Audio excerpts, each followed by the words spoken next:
Hi நண்பர்களே, நான் உங்கள் நெல்லைகள் நண்பர்களே. இந்த பதிவு யார் இருக்குன்னா நம்ம அம்மா டீச்சர் அம்மா ஜெயஸ்ரதி அம்மாக்கு. என்ன அது ஜெயஸ்ரதி அம்மா செய்வன வைக்க போறாங்களா? ஆமா நண்பர்களே, செய்வன வைக்க போறாங்க. இன்னைக்கு என்ன எதுக்கு செய்வன வைக்க போறாங்க, எங்க போய் செய்வன வைக்க போறாங்க வீடியோ. என்னடா எடுத்த உடனே செய்வன சொல்லி தப்பா நினைக்காதீங்க. அந்த அம்மா வைக்க போறதா உண்மையான மேட்டர் இந்த வீடியோக்குள்ள சொல்றோம். வாங்க வீடியோக்குள்ள போவோம். நண்பர்களே, நம்ம அம்மா டீச்சர் அம்மா பத்தி உங்களுக்கு நல்லாவே தெரியும். ஒரு சாந்த சுரூபின்னு சொல்லலாம்.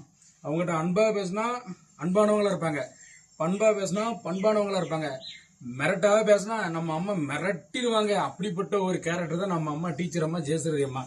ஜெயஸ்ரதி அம்மா வந்து நம்ம முதல்ல சொன்ன மாதிரி செய்யணும் வைக்க கிளம்பிட்டாங்க. அதாவது நம்ம இந்துக்கள் முறையை பொறுத்த வரைக்கும் நிறைய படத்துல பார்த்துருக்கோம், கேள்விப்பட்டிருக்கோம். திடீர்னு ஒரு கோயிலுக்கு போய் எவனாவது வம்பு பண்ணோம்னா, நம்மளுக்கு சேட்டை பண்ணோம்னா கோயிலில் போய் மந்திரவாதிகிட்ட போய் செய்யணும் வைக்கிறது, எலுமிச்சப்பழம் வச்சு ரெண்டா வெட்டுறது, அதுக்கப்புறம் வந்து பாத்தீங்கன்னா பொம்மையில பில்லி சூனியம் பண்றதுதான் பார்த்துருக்கோம். இப்ப அம்மா எங்க செய்யணுக்கு போயிருக்காங்கன்னா, ஏசப்பா இருக்காங்களா கருத்தரை, அவங்க கோயிலுக்கு போயிருக்காங்க செய்யணும் வைக்கிறதுக்கு.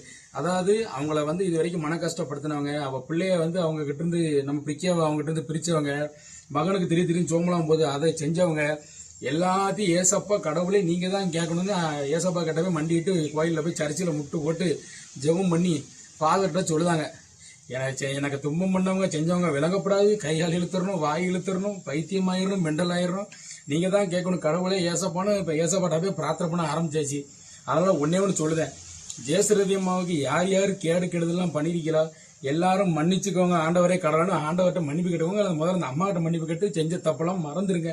இல்லைன்னா கொம்பை இறங்கிட்டா ஏசப்பா கிட்ட சொல்லி உங்களை செய்வன வைக்க ரெடி ஆயிட்டாங்க டீச்சர் அம்மா, பார்த்துக்கோங்க சொல்லிவிட்டேன். அதனால யாரும் டீச்சர் அம்மா கிட்ட ஜெயஸ்ரதி மட்டும் மோதாதீங்களா, கொஞ்சம் கவனமா இருங்க. அவளாம் சொல்லிவிட்டோம்ல. ரைட்ல இந்த பதிவு பிடிச்ச நண்பர்களே லைக் பண்ணுங்க, கமெண்ட் பண்ணுங்க, ஷேர் பண்ணுங்க. மறக்காம நம்ம பேப்பர் ரெடி 248 சேனலை சப்ஸ்கிரைப் பண்ணி அந்த பெல்லை அமைக்கிறீங்க. நன்றி, வணக்கம் யா.